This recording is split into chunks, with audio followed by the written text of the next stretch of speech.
మర్రి చెట్టు మీద పక్షి దంపతులు అక్కడ జీవించేవి. వాటికి కొత్తగా పెళ్ళయింది. పక్షి ప్రెగ్నెంట్ గా ఉంది. ఇద్దరూ చాలా సంతోషంగా జీవించేవారు.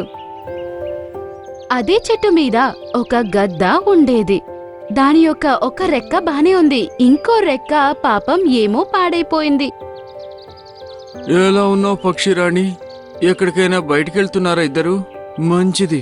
గ్రద్ద, నేను నీకెన్నిసార్లు చెప్పాను, నేను ఎప్పుడైనా బయటికి వెళ్ళేటప్పుడు అడగద్దు అని.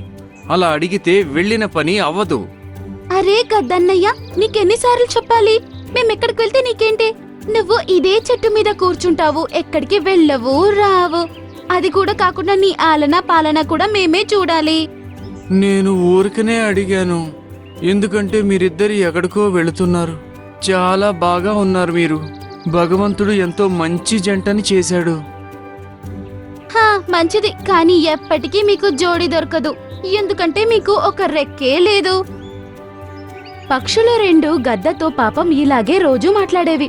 ఆ చెట్టు మీద వేరే ఎవ్వరూ లేని కారణం వల్ల అవి రెండే ఏవైనా తినడానికి గద్దకి ఇవ్వాల్సొస్తుంది.